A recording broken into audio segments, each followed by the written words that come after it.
Leave now while you still can.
Hi, Spooky Fires!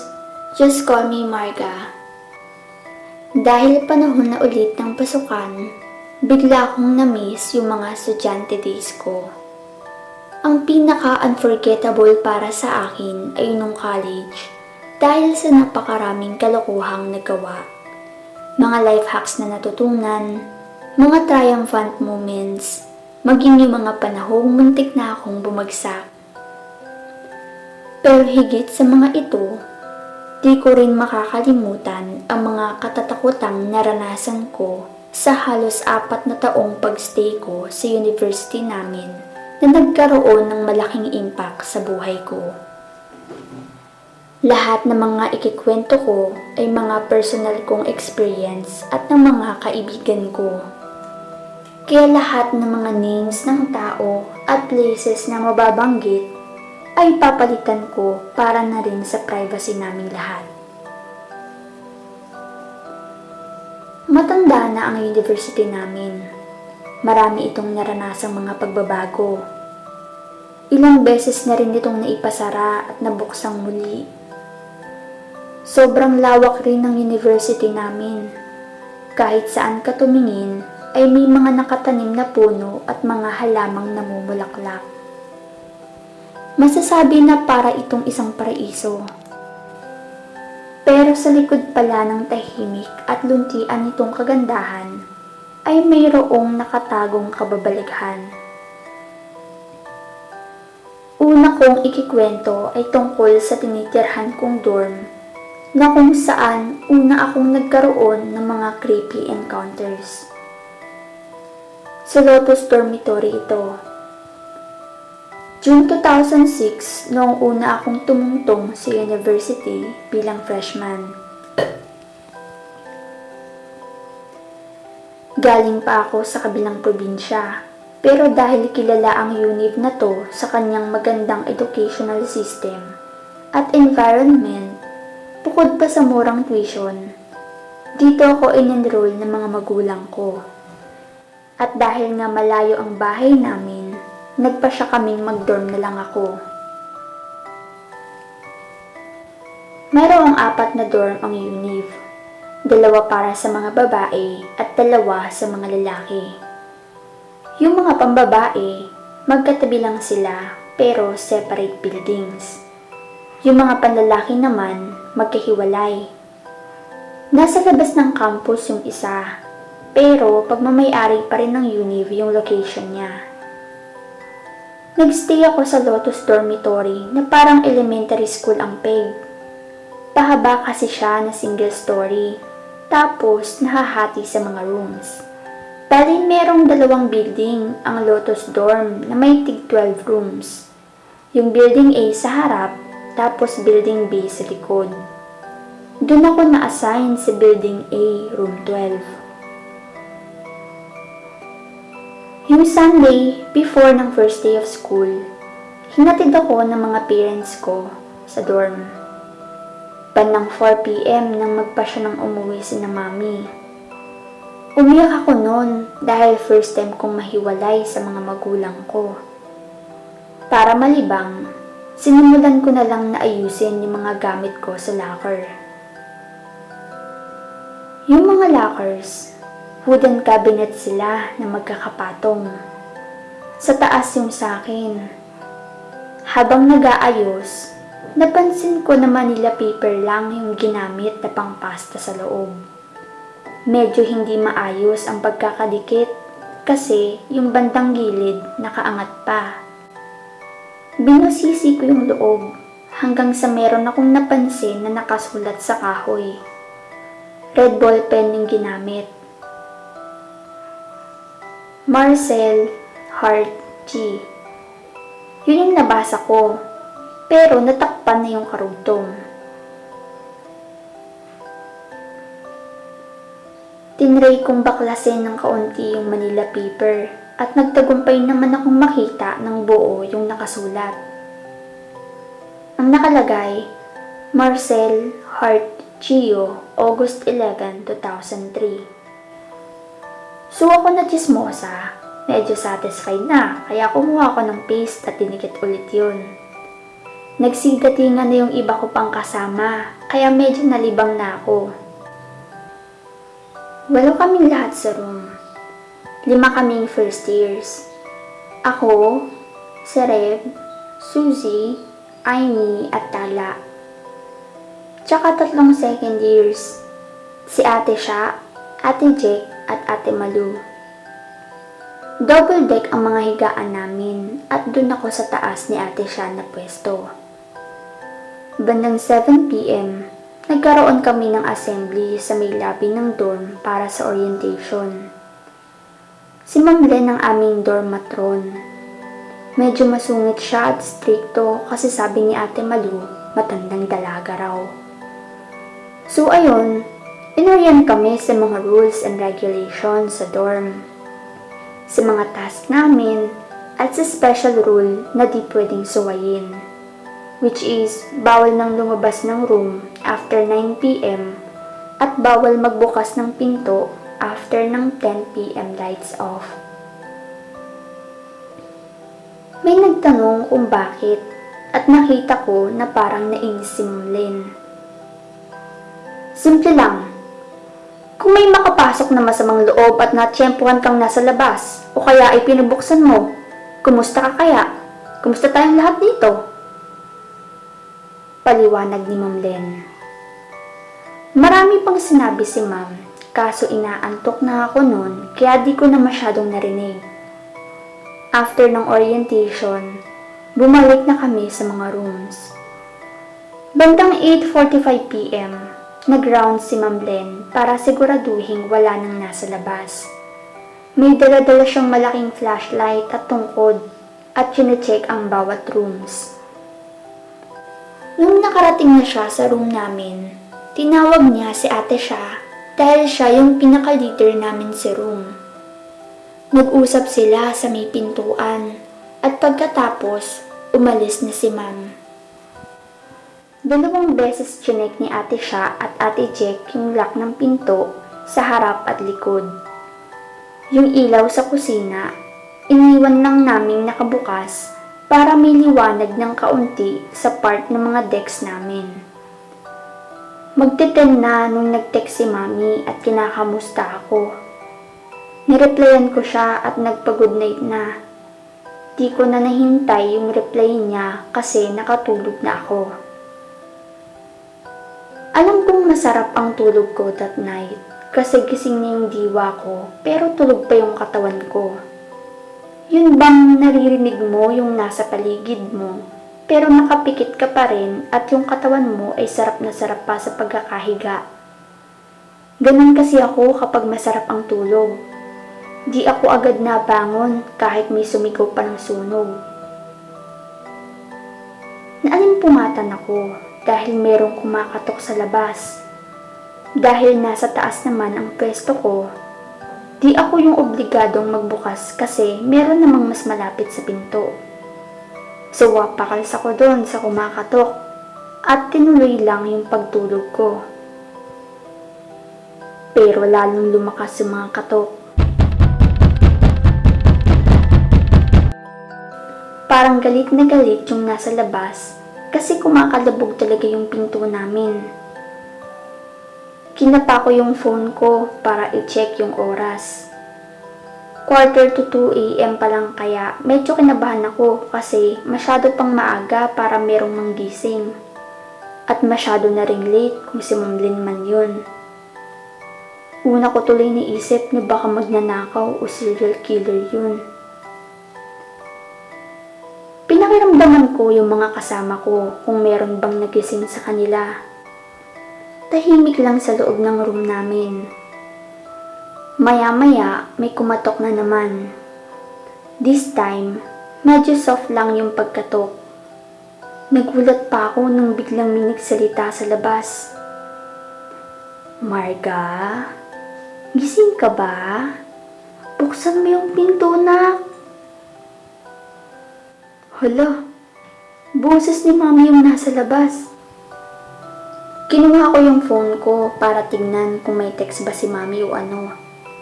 Kinakabahan ako that time dahil imposibleng pupunta ng ganong oras si Mami sa dorm. Nung tignan ko yung mga messages, merong isang draft kasi hindi ko pala na-send yung reply ko kay Mami kagabi. Siguro dahil sa sobrang antok.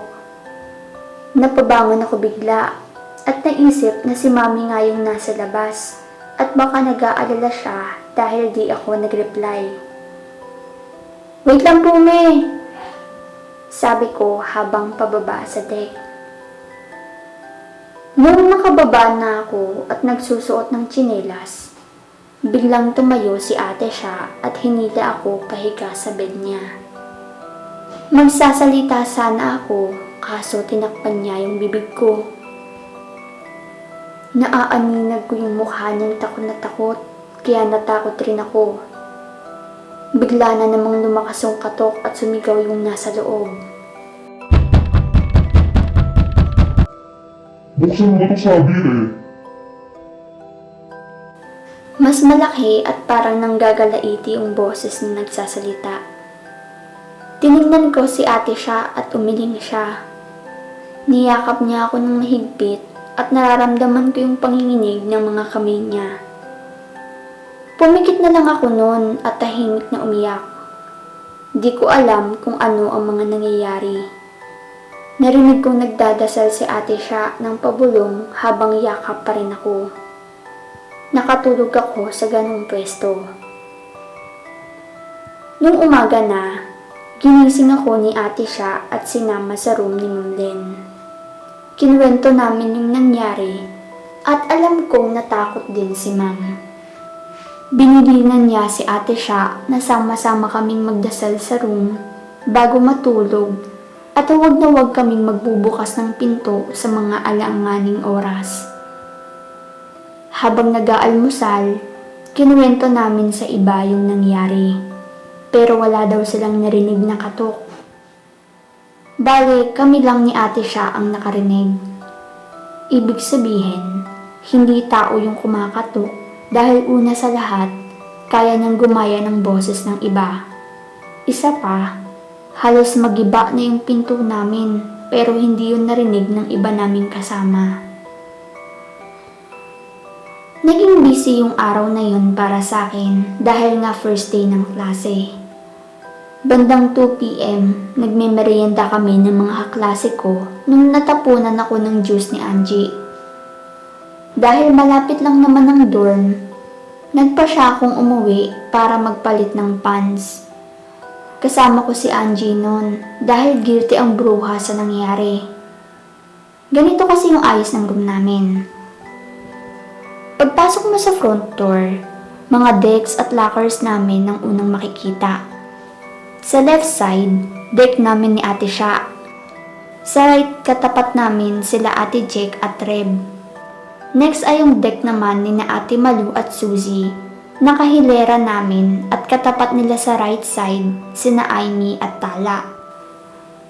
Tapos, meron kaming study table sa may bandang pader na nagahati sa deck area at kitchen. Katabi ng kitchen yung CR namin. Tapos, katabi ng CR yung backdoor. Yung backdoor, laging nakasara yun kasi may kanal dun sa likod namin so ayaw naming pumasok yung amoy sa loob.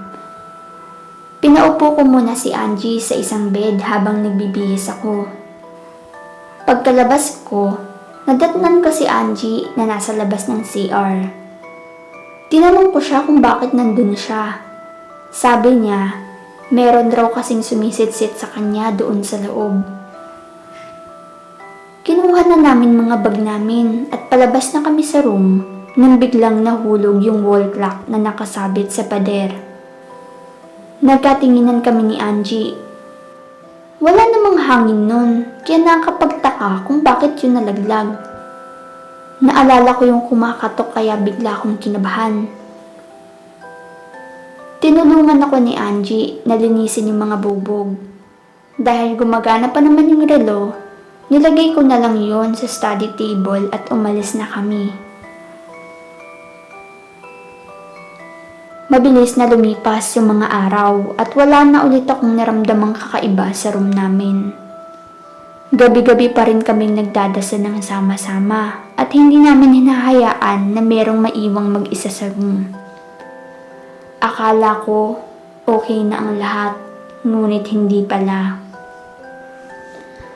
July noong magkasakit ang papa ni Reb, kaya napilitan siyang mag-drop out sa school.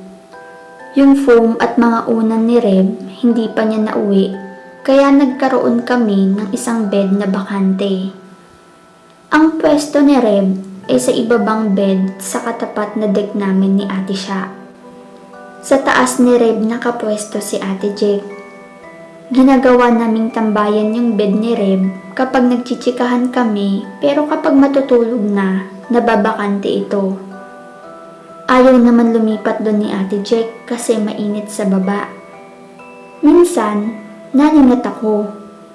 Meron akong naaninag na nakahiga sa bed ni Reb. Kinabukasan, tinanong ko sila kung sino humiga doon. Pero tumanggi silang lahat.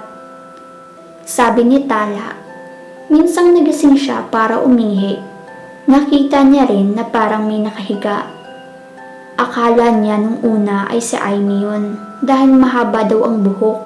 Pero kita naman niya na nakahiga si Aimee sa taas ng deck nila. One night, dabulabog kami dahil sa sigaw ni Ate Jake. Ever since nung first night experience ko sa dorm, naging mababaw na lang ang tulog ko. Ako yung unang bumangon at tinanong si Ate Jake kung napano siya. Sabi niya, lumilindol daw ng malakas.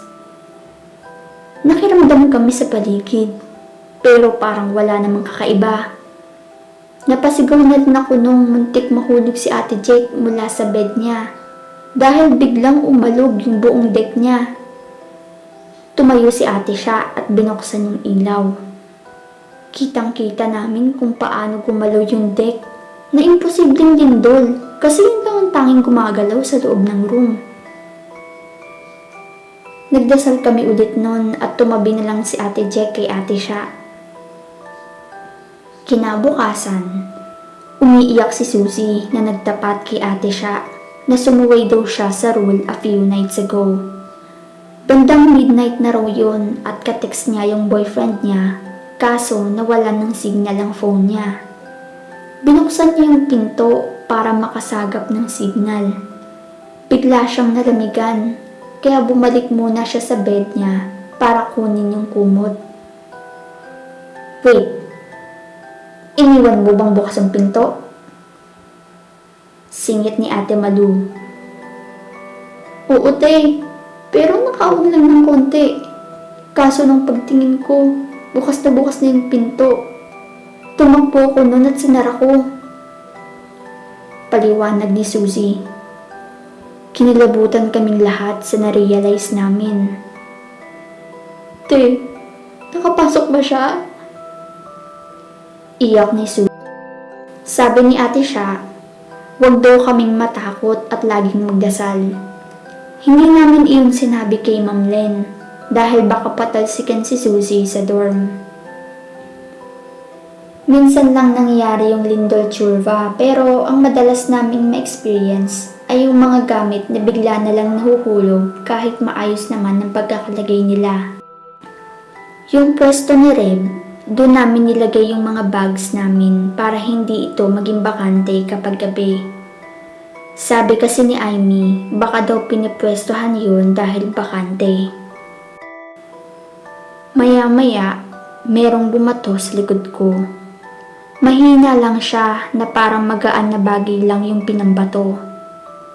Kinapa ko yung bed, kaso di ko nahanap kung ano yung binato sa akin. Then meron na namang bumato. This time, tumama sa bandang binti ko at nakuha ko yung pinambato sa akin.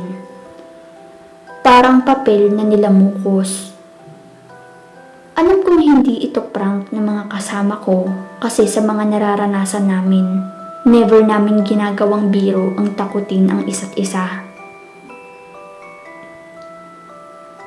Tinawag ko yung mga kasama ko pero hindi sila sumagot kahit alam kong gising pa sila. Tapos, biglang merong matigas na bagay na tumama sa braso ko.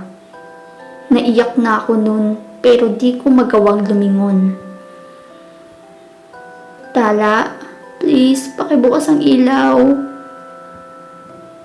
Sabi ko habang umiiyak. Narinig kong may lumangit-ngit na deck tapos tumakbo at binuksan yung ilaw. Anyari dito?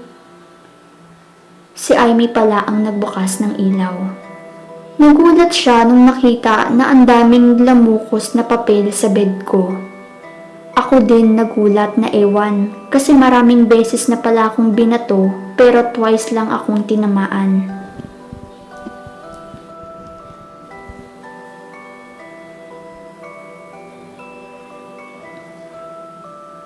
Guys, huwag na tayong magpatay ng ilaw. Sabi ni Tala. Alam namin meron siyang nakita kanina at ayaw lang sabihin sa amin para hindi kami lalong matakot. Tabi na lang tayo, Marg. Sabi ni Suzy. Nung gabing yun, nag-decide kaming lahat sa baba na lang pumesto para in case of emergency, makakatayo kami agad. Magkatabi kami ni Suzy, tapos si Natala at Amy naman ang magkatabi. Kinabukasan, napansin ni Amy na may pasa ako sa braso. Nagtataka sila kasi papel lang yung mga binato sa akin, pero nagkapasa ako. Nung bago ma-open yung ilaw, merong tumama sa akin eh. Di ko alam kung ano pero matagas siya. Sabi ko. After ng NSTP, di na kami nag-lunch sa dorm at dumiretso na ng uwi. Sobrang haba na, pero last na to. Ito na talaga yung naging dahilan para umalis ako sa dorm. First week ng October noon at busy kami nagpe-prepare para sa intrams. May isang classmate si Ate Malu na kasama niyang nagpa-practice ng table tennis na ginabi na kaya pinakiusapan nila kay Ma'am Len na sa room na lang namin patulugin. Total, meron namang bakanting bed. Umuulan din nun kaya pumayag naman si Ma'am. Sobrang sakit ng mga paa ko nun dahil maghapon kaming inalila ng mga prof namin sa dami ng mga utos nila. Padapa akong nakahiga sa bed at sa ganong pwesto din ako nakatulog. Nagising ako bigla dahil tumatama yung ulan sa screen ng bintana sa bandang uluhan ko at tumatalsik sa akin. Sinubukan kong bumangon para sana isara yung bintana Kaso di ako makagalaw. Parang nakasemento yung mga binti ko na kahit yung mga daliri sa paa ko hindi ko maigalaw. Naramdaman ko na mayroong humawak sa mga paa ko. Alam kong kamay yun kasi feel ko yung mga daliri at kuko niya. Umakyat yung kilabot mula sa talampakan ko. Tapos bigla niyang sinakmal yung mga bukong-bukong ko at hinihila ako. Naisip ko noon na binabangungot ako at kailangan kong gumising. Pero alam ko sa sarili ko nagising ako, lalo na nung narinig kong may nag-ring na phone sa room 11. Sinubukan kong magdasal noon pero nabablangko ako. Nakadapa lang ako sa bed at umiiyak habang merong humihila sa mga paa ko. Gusto kong sumigaw pero walang boses na lumalabas sa bibig ko. Nang biglang merong umubo.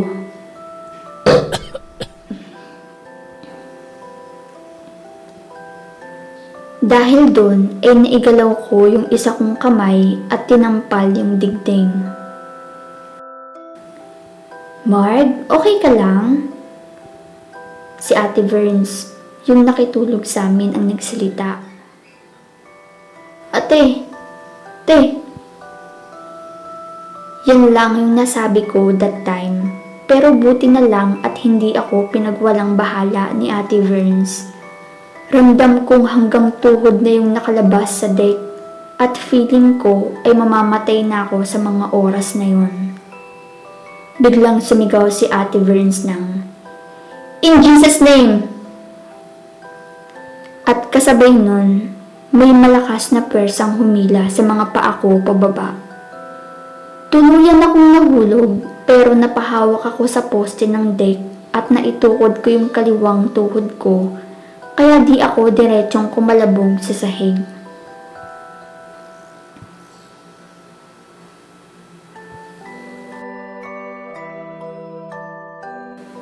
Binuksan ni Ate Verns yung ilaw at nagsitayuan yung mga kasama namin.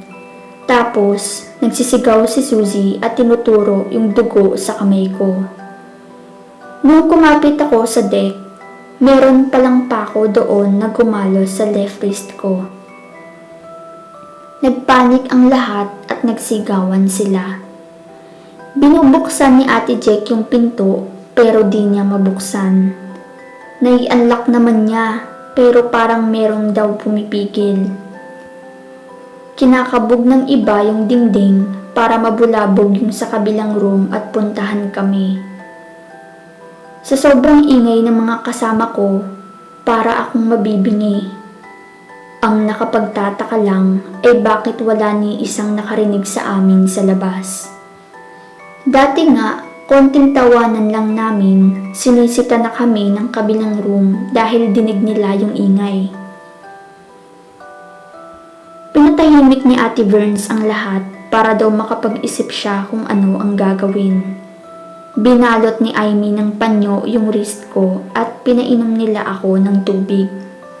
Nakaupo ako sa sahig at nakapaikot silang lahat sa akin. Biglang tumayo si Ate Verns at tumingin sa may dekoran ko at saka nag-quote ng Bible verse. Shoot kaming lahat at sabay-sabay na lumingon pero wala kaming nakita. Nagpatay sindi yung mga ilaw at sigawan kaming lahat. Tapos nag-pray si Ate Verns ng malakas. Hindi ko na maalala yung exact words na sinabi niya. Pero pakiramdam ko that time, sobrang powerful na mga sinasabi niya. Nakayuko lang kami at magkakayakap na umiiyak dahil sa takot. Nasa kalagitnaan ng prayer nang inutusan ni Ate Verns na itry ulit buksan yung pinto. Tumayo sina Ate Jake at Ate Malu at hinatak yung pinto. Himala namang bumukas iyon. Hindi pa sila nakakalabas sa room namin pero sumisigaw na sila ng "Ma'am Len! Ma'am Len!" at tumakbo papunta sa kwarto ni Ma'am. Nagsilabasan rin yung mga ibang occupants at nakiusyoso. Nalaman ko later on na lampas 11 PM pa lang nun, kaya marami pang gising sa ibang mga rooms. Nung dumating si Ma'am Len, pinaalis na niya yung mga nakiusyoso at sinabihan na mag-lock ng pinto. Ang sinabi ni Ate Vern sa mga nagtatanong, malikot akong matulog at nahulog sa deck. Kay Ma'am lang namin pinagtapat ang lahat, pati yung ginawa ni Suzy. Hindi naman nagalit si Ma'am at tahimik lang siya habang ginagamot yung sugat ko. Tapos, pinapunta kami lahat ni Ma'am sa kusina, pwera kay Ate Verns. After nilang mag-usap, may nilabas na kandilang pula si Ma'am tsaka sinindihan. Pinatakan niya yung bawat sulok ng room, pati mga decks, lockers, tsaka yung front door. Si Ate Verns naman yung nagpatak sa kusina. Pagkatapos nun, nag-form kami ng circle habang nakatayo at hawak kamay na nagdasal. Nung umalis na si Ma'am, hindi na kami natulog, kaya nagluto na lang sila Aimee ng pansit canton at naglaro kami ng Uno cards. Yung araw na yon, hindi ako pumasok at nagpasundo ako kay Daddy. Nung una, ayaw ko sanang sabihin yung totoong reason, pero nung si Mami ang kumausap sa akin sa phone, naiyak na lang ako at sinabi ang lahat. Agad-agad naman silang pumunta at inuwi ako sa bahay. Halos 1 week ako nilagnat nun at hindi nakapasok. Nung nakarecover na ako, bumalik ako sa dorm para kunin yung niiwan ko pang mga gamit. Nakakalungkot lang dahil mamimiss ko yung mga kulitan namin ng mga roommates ko. Pero no choice naman ako kundi umalis. Sa totoo lang, gusto ko pa sanang magstay doon dahil ang dami pang unanswered questions sa isip ko. Tulad ng kung ano bang meron sa room namin at bakit ako yung pinagdidiskitahan ng mumu. Marami din akong gustong itanong kay Ate Vern pero hindi na ako nagpakabayani. Hinayaan ko na lang muna at mas pinili yung safety ko.